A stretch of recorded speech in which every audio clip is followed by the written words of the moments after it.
Assalamualaikum. Good morning, my little learners. How are you all? I hope you all are fine.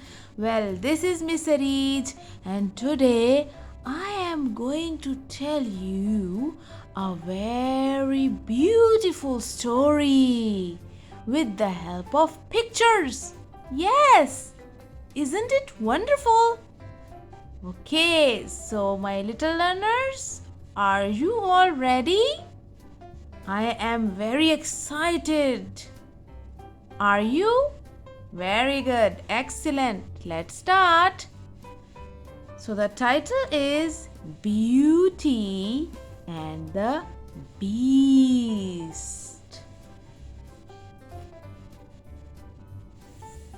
So these are the characters: Beauty, Merchant, Beast, elder sister, and second elder sister. There lived a merchant with his 3 daughters in a small cottage in the countryside. The youngest daughter was so beautiful that she was called Beauty by all who knew her. She was really very sweet. Beauty happily did all the household chores, but his 2 elder sisters complained and grumbled all day long, especially about Beauty. One day the merchant set off to the city, and just before he left, he said, "Tell me, daughters, what gifts would you like me to bring for you when I come back?" The 2 older girls asked for fine clothes and jewelry, but Beauty said, "Bring me a rose, please, father." Having reached the other city, the merchant bought some merchandise and took his way back home.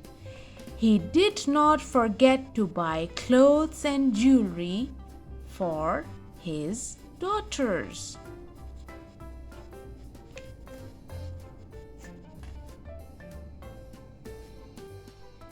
But when he came about his house, he suddenly remembered the rose for the youngest daughter. He turned back and reached in a beautiful garden. He plucked the most beautiful rose from there. As he looked up, he saw a huge monster gazing at him. "How dare you steal my rose? I will kill you now!" roared the monster. The merchant pleaded for his life and begged to see his children at least once before he died. "I will spare your life," said the monster, "if one of your daughters comes here willingly to die for you, and you must return here."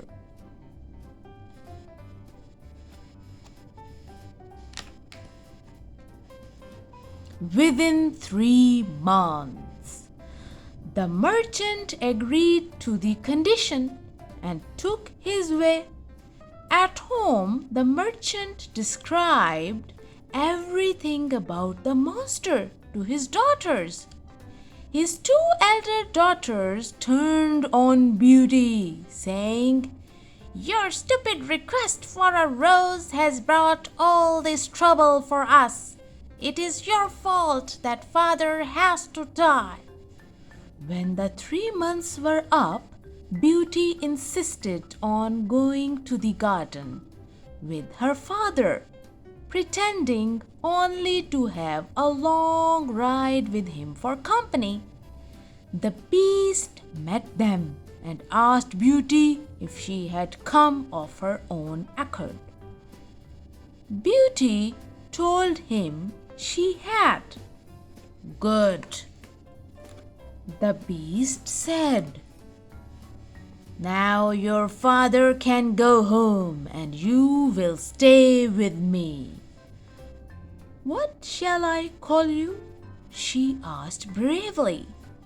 "You may call me Beast," he replied.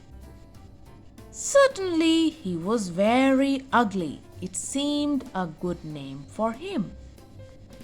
Beauty waved a sad farewell to her father, but she was happy that at least she had saved his life, though Beast looked so terrible. He treated her so well that she was quite happy with him. One day Beast proposed her to marry. Beauty said, "No, Beast, you are kind, but I cannot marry you." Each day it was the same. Each evening Beast asked her to marry him. She always said no. One night Beauty dreamt that her father lay sick. She asked Beast if she could go to meet her father. He said, "Okay, but be back here within a week." "Of course," Beauty replied. "Do not stay away longer than a week or I shall die," Beast added. The next morning Beauty reached her home.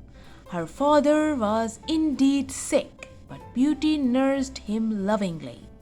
1 week passed. Beauty forgot her promise made to the Beast. Then she had a dream that the Beast was lying still by the lake near the garden. "I must return at once," she cried. The next day she reached in Beast's garden. All that day she expected to see him, but he never came. "I have killed Beast," she cried. "I have killed him." Then she remembered that in her dream he was lying by the lake. So she quickly ran there. Beast was lying there still, as if he was dead. Then Beauty said, "Oh Beast, why did you die? I really liked you." Just then Beast turned into a handsome young prince.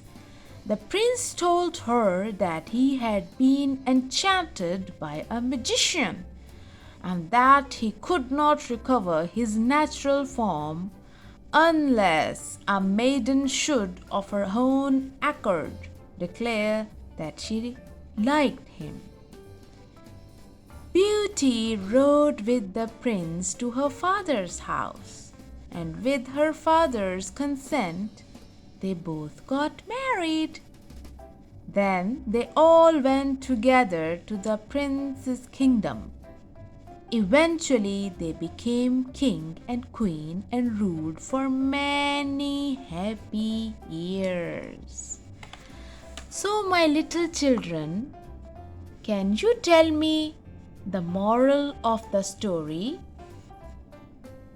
Well, yes. The moral of this story is we should not estimate attributes and qualities of others by looking at their appearance. Once upon a time, there was an ugly girl who got irritated by the people around.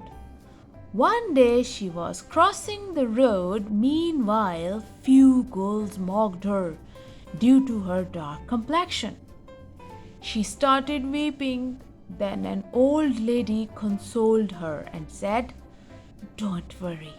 You should be happy, as Islam has given equal rights to every human being." Companion of Holy Prophet, peace be upon him, Hazrat Bilal, had also dark complexion. but he was very dear to the Prophet, peace be upon him. On hearing this, the girl became very happy and she went back to her home. So, my little children, this was our today's story, and I hope that you liked it and we have learned a great lesson that we should not judge anyone by their complexion. So, my little learners, if you haven't subscribed Fun with Learning by Miss A channel, then please subscribe and press the bell icon. Don't forget to like, comment and share as much as you can. See you in the next video. Till then, bye bye. Allah Hafiz.